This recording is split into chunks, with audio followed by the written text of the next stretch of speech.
West ইন্ডিজের বড় জয়, তাতেই বিপাকে পড়েছে টিম ইন্ডিয়া। পরবর্তী ম্যাচগুলো ভারতের জন্য আরও বেশি কঠিন হয়ে গেল। ওয়েস্ট ইন্ডিজ অনেক দিন পর তাদের পুরনো ফর্মে ফিরে এসেছে। এমন ফর্ম যদি ধরে রাখে ভারতের জন্য দুঃখই রয়েছে।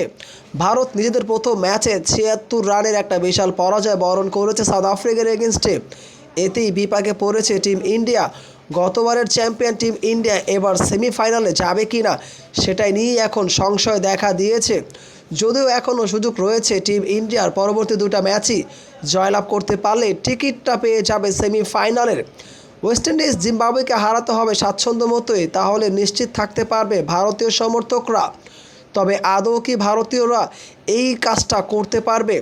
জিম্বাবুয়ের সাথে ভারত জিততে পারলেও উইন্ডিজের এগেনস্টে জয়টা ভারতের জন্য একেবারে সহজ হবে না।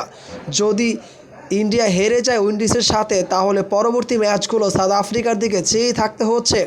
সাউথ আফ্রিকা পয়েন্টস টেবিলের দ্বিতীয় স্থানে রয়েছে। প্রথম ম্যাচে জিতে ফুরফুরে মেজাজে আছেন। একটা ম্যাচ জয়লাভ করলেই চলে যাবে সেমিফাইনালে। উইন্ডিজ জিম্বাবুয়ের এগেনস্টে ১০৭ রানের বিশাল জয় পাওয়ায় রান রেটটা ৫.৩৫০, সাউথ আফ্রিকার ৩.৮০০। তবে ভারতের মাইনাসের পয়েন্টটাই সবচেয়ে বড় সমস্যার কারণ, যার জন্যই দুশ্চিন্তায় পড়তে হচ্ছে। কোনো কারণে যদি সাউথ আফ্রিকা পরবর্তী দুটো ম্যাচই হেরে যায় উইন্ডিজ এবং জিম্বাবুয়ের এগেনস্টে, তাহলে সেই ক্ষেত্রে ভারতকে জিততে হবে পরবর্তী ম্যাচ দুটো, কিংবা একটা ম্যাচ জিতলেও রান রেটের হিসাবটা রেখে চলে যেতে পারে সেমিফাইনালে। তবে সেটা এখন পর্যন্ত নিশ্চিত নয়। রান রেটের হিসাবটা না হয় তোলায় থাকলো, তবে সবার আগে ভারতকে জিততে হচ্ছে পরবর্তী ম্যাচগুলো। শুধু জিতলেই হবে না, রান রেটের কথা হিসাব রেখে ম্যাচ জয়লাভ করতে হবে।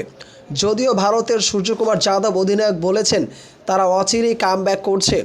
ইন্ডিয়া বলেই হয়তো আশা করা যায়। তবে টি-20 যে গৌরব অনিশ্চয়তার খেলা, যে কোনো কিছুই হতে পারে। টি-20 ফরম্যাটে ছোট দল বলে কোনো কিছুই নেই। গত ম্যাচে যখন ওয়েস্ট ইন্ডিজ ২৫০+ রানে টার্গেট দিয়েছে, সেই রানটা তাড়া করতে নেমে জিম্বাবুয়ে খুবই নাকানি চুবানি খেয়েছে। সেখানেই মূলত ওয়েস্ট ইন্ডিজ অনেকটা এগিয়ে গিয়েছে।